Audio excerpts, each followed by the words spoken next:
Vance, did the court read the correct jury instructions? Yes, Your Honor. All right. As I said earlier, these jury instructions will be available to you when you begin your deliberations. At this time for the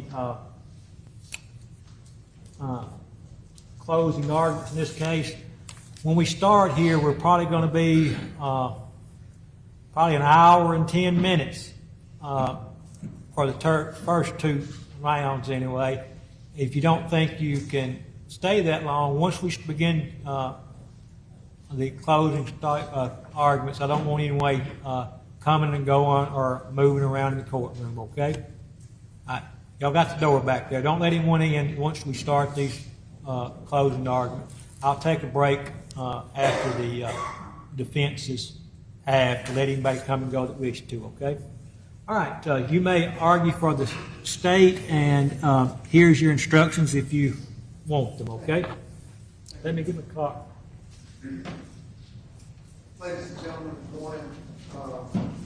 We've been here a long time. Make no mistake about it. This case is about the death of Jimmie. Jimmie lived his truth. Jay Lee, you heard all about it. Through the course of this trial, and I don't have very long, so I'm going to try to get to everything. But what the state has proven is that Tim Harrington lived a lie. Lived a lie to his family. He lied to Jay Lee to coax him over there, promised him to do something with him. That's what Jay Lee thought when he was going over there. If he'd have thought that he was going to be strangled to death, do you think he would have gone over? Ladies and gentlemen, that's embezzlement, that's coaxing. Not only did he lie to his family and his friends about his sexuality, being on the down low, they all thought he was into women. But we know there was a secret that he was keeping in his life. He lied to them, he lied to his church, his family, his friends. He lied to Jay Lee to get him over that night because he had a problem that he had to fix. Then he lied to the police about everything. Deception, lies. He had to protect that lie. And what did he do to protect that lie? In order to protect that lie, he had to get rid of the jail. And that's what he did. Now I want to go through and remind you about the proof. And before I do, you've heard four different,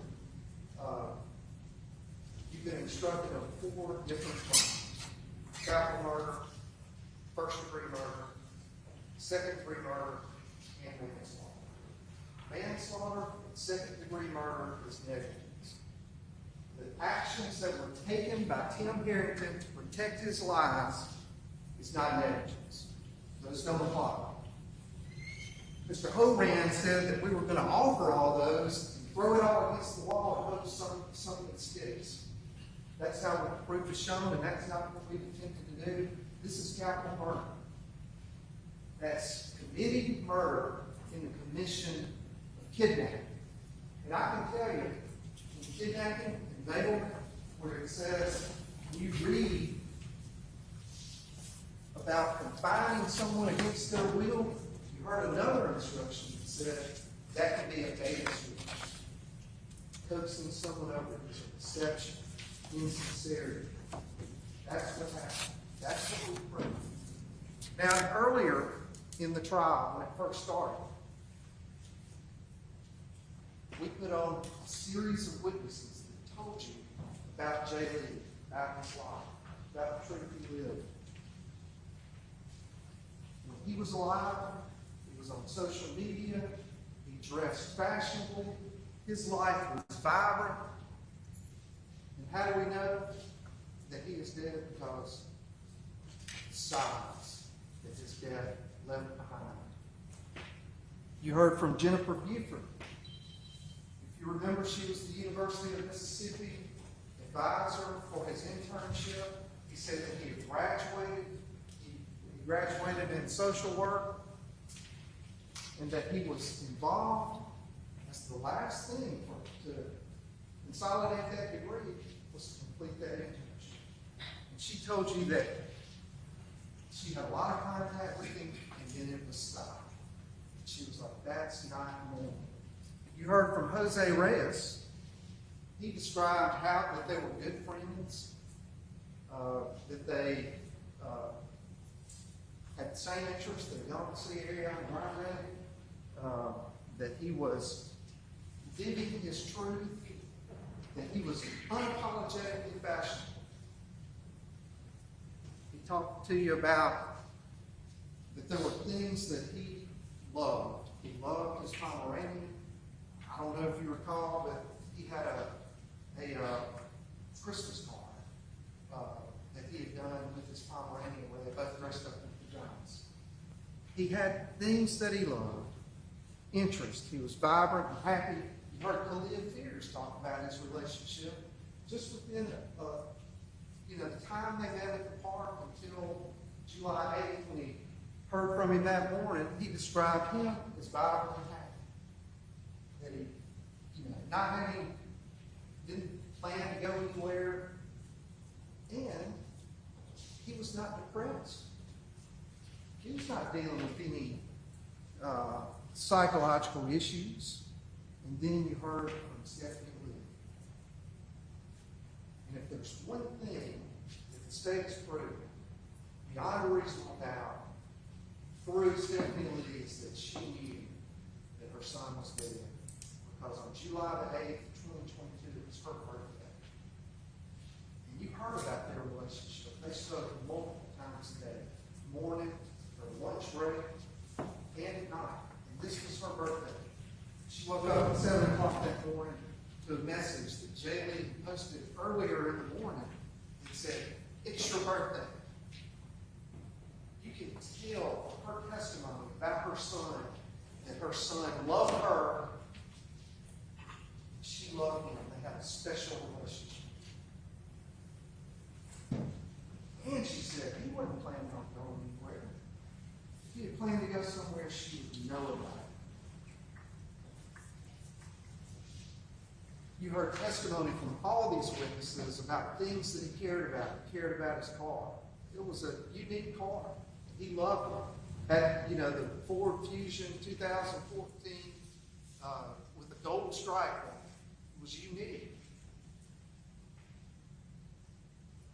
You heard them testify that he couldn't have gone anywhere without any kind of financial means. Everything was there. The credit cards, the debt cards. You heard them all testify how he used social media every day. You heard Jose Reyes say he was a little celebrity. People followed him on Facebook, Twitter, Instagram, Snapchat. And then after the morning of July the 8th, dead silence. You know from Jennifer Buford that he had the fundraiser project for his internship. He was still receiving packages of gifts for the children that were involved with CPS that were coming in after his disappearance. And you heard how much he loved that dog. And when that welfare check was conducted on his apartment at Campus Park, the dog was there. And Jaylee's dog was there. He loved that dog so much that he had a dog bone on the back of his car, a sticker that said, "I love my Pomeranian." And then we're going to get to what Miss Stephanie dealt with on her birthday. Not only her birthday, but now a day that she will forever, for the rest of her life, know as the day that her son was born. Talked about the welfare check on Jose Reyes. No activity of any kind on social media. You heard the condition of his apartment when UPD gained access to the apartment. There was nothing packed, no clothes missing, prized possessions still there. No indication of Jay leaving or planning to go there. And he had not had a history of ever doing that. Now then we get to the elements. Capital murder. Timothy Harrington is charged with capital murder. The court has instructed you on the elements. The elements are, we have to prove that Timothy Harrington, the defendant, identified by multiple witnesses from the stand and compared to evidence in the case, photographic and otherwise, testimony.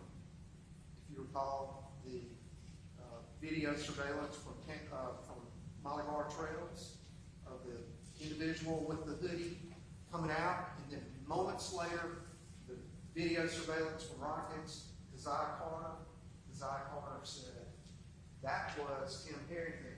Tim Harrington admitted in his interview to being picked up by Keziah Carter. Had to admit it because all those convenience stores had surveillance. Keziah Carter was a witness, knew him, admitted. On or about July 8, 2022, all the evidence you have centers around that day. July 8, text messages, silence. The silence after 6:03 a.m. from the last message from Sheldon.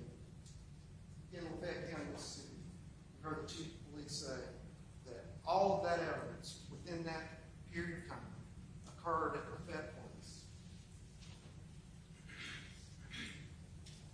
So, proving date and location, Lafayette Place Apartments, where all of these activities took place, that is in Lafayette County, state of Mississippi.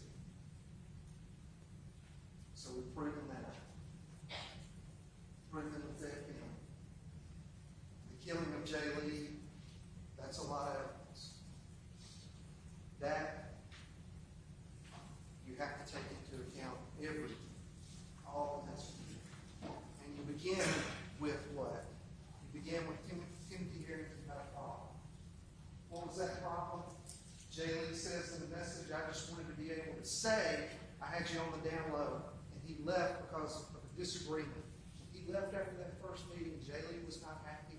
Tim Harrington knew he wasn't happy because you'll see the nature of their text indicate that. The judge instructed you to use your good common sense and sound honest judgment.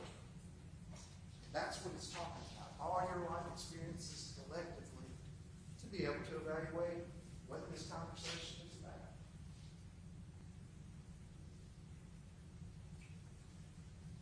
The problem was that Jay Lee was leaving unhappy.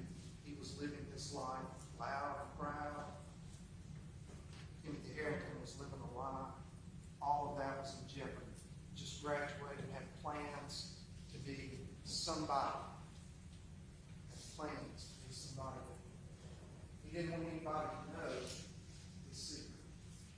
Jay Lee heightens that problem by blocking Tim Harrington. Tim Harrington has no way to solve the problem. So what does he do? He goes into another account that Jay Lee didn't know, Red Eye 24, and he heard from Ben Douglas about how he identified who Red Eye 24 was.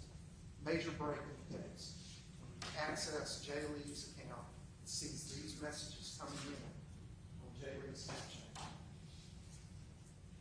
When Red Eye 24 makes contact with Jay Lee says, "Who the TF is this?" He doesn't know. Good common sense and sound honest judgment. And then, this is where we learn about this group. And over here on the right side, Jay Lee tells him, "You wouldn't do what I wanted you to do." And that was not a good thing. And so, it continues on. You tried to do some questionable shit. That was too much. Have a good night, Tim. Tim still has a problem. Even Jay Lee thinks that, hey, you may just be trying to get me back over here so you can beat my ass or something. Coaxing, luring, enticing, said, I feel bad because we cool. So I ain't trying to end it like this. I'm trying to get them back. Jay Lee says, how are we cool? Right under that, hooks and word says, I'm saying you're a cool person. It's flattering Jay Lee. And right there, Jay Lee stops talking about the problem that they had earlier and starts talking about sex, which is what they had for. They quit talking about the problems and they started talking about fun. And right here in the message, Jay Lee says, the only way I'm coming over it is if you do something for me. It was conditional. And so what does Tim Harrington say? All right. More importantly is the timing of this. Because right after the conversation switches to the condition, if you look at it, it's 5:45. And I do want to say where it says, why do you keep deleting that? I think when somebody's typing you a message and you see it deletes, why do you keep deleting it? And Tim says, all right, so Jay Lee says, all right, I'll come back but later tonight. Tim says, no, don't wait later, come now. Jay Lee says, LOL.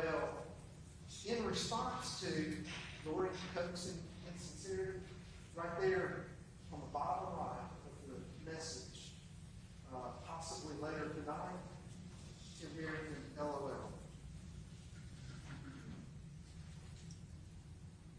Trying to reduce the disagreement and make it from there.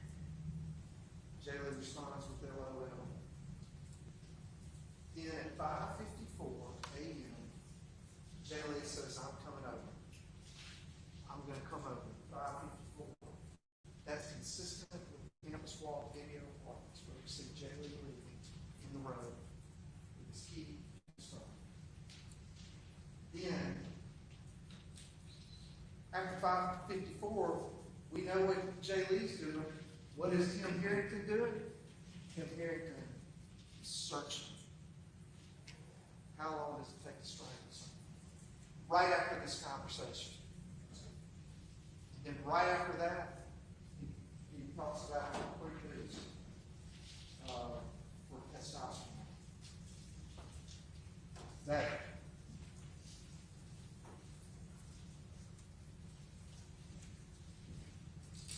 this is the Google search. You can see the time, 5:57 a.m., July 2022. How long does it take to strangle someone? Then, 6:03 a.m., message from Jay Lee, Tim Harrington, says open. It's at the door. And that, ladies and gentlemen of the jury, is the last message Jay Lee ever sent. Why? Dead silence.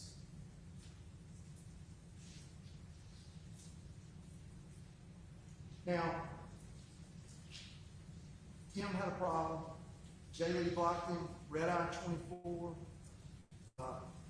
Now, Tim Harrington's actions after Jay Lee sends that open message is proof of his crime. And you've heard, you've got the jury instruction on there about luring. You can take into consideration what in the commission of a crime means. A continuous crime from luring him over there to the actual act, and then what happens after. So he lured him over there, he killed him, how do we know? He searched him, and then he staged all of the evidence after that. So what were his actions? Well, in the interview, he lies to the police, number one, about the nature of the relationship that he had with Jay Lee. He says, oh, he just came over to give me a gift. We cool. because he was just going to bring me a gift like everybody else. Maybe sat in his car for a little bit, and that was it. Lied to the police about the extrajudicial. He also says in the interview that that when even in the second interview, he said, "Oh yeah, we just had a hookup, and he left. You know, everything was fine. It wasn't like he left mad or anything." But they said, "Did you go anywhere else?" And he said, "Yeah, we left at the same time, and I went to Walmart." Well, if you look at the Walmart video, you look at the Walmart receipt, he checked out at 6:49. What did he buy? He bought duct tape. You've also seen video surveillance of him looking at a big trash can, rolled trash can. He has no need for it. Lafayette Place Park's got the dumpster. He says he's moving to Dallas in a few weeks. There's no need for that. Then he goes from Walmart in his Ford Escape, goes to the Links and gets a box truck when he doesn't have a job to do. Tyson King said we didn't have a job to do. His witness, his best friend, Ken from Grenada, said if we had a job down there, it included it. There's no digital footprint, no messages of any job whatsoever. He gets the box truck, comes back out there, and going back to that place. And then he stages the car. And if you remember, he told the police that he went for a run. That was the only place he went. He never said anything about going to Grenada. And investigators mapped out the back road run, 7.2 miles from 7. He was in Molly Bar Trails at 7:34, and he was driving by Cooknose in the box truck almost 30 minutes early. There's no way to make that. Lied to the police. Not only that, he's deceptive. He's trying to keep them away from looking at Jackson Road, which we proved right here. That at 7:02, Jay Lee's vehicle goes by Rainbow Cleaners. And not only that, what's tracking with that car? Jay Lee's phone. And then it tracks all the way to Molly Bar Trails at 7:25. 7:26, Jay Lee's phone is silent. 7:26. Then we have 7:34. The video footage of Tim Harrington running out of Molly Bar Trail apartment. And we have that connected to the surveillance of him getting in Isaiah Carter's car, which he did. One of the most important things is on July 10th, UPD issues a press release that's out on social media.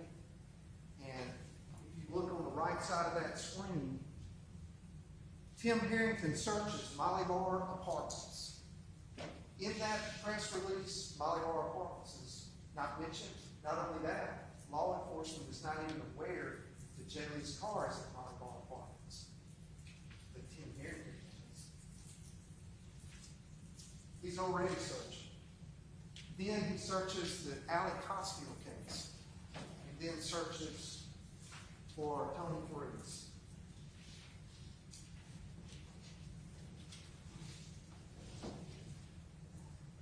We talked about it today.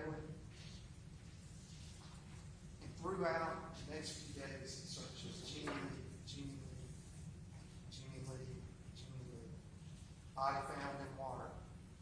All those searches. And if you remember, he searched for police appreciation.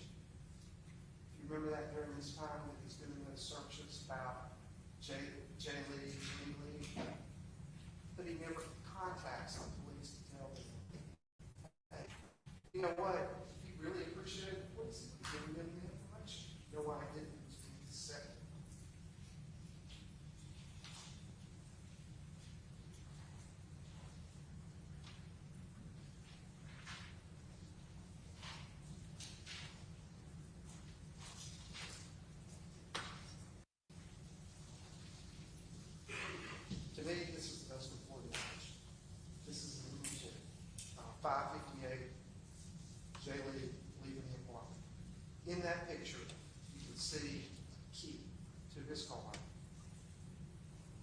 see the phone where he was talking to Clea Fierce. And you can see Jay Lee in his robe and slippers. The last person to ever have custody and control of those keys is Tim Harrington.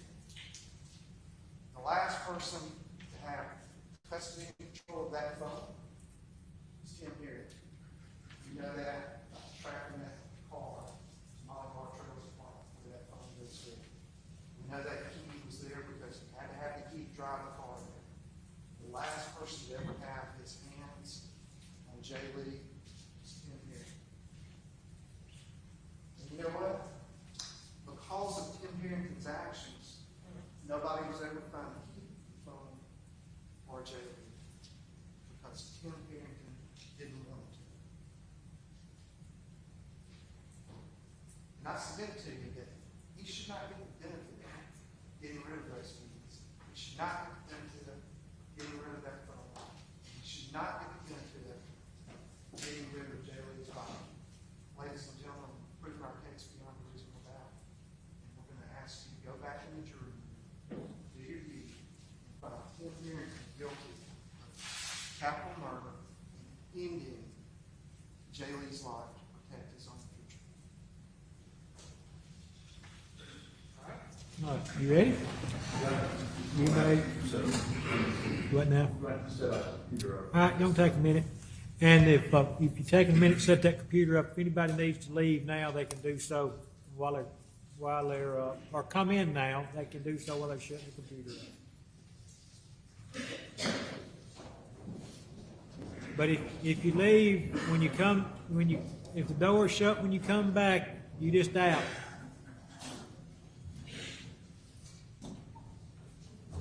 Did you bring me some business, Sheriff?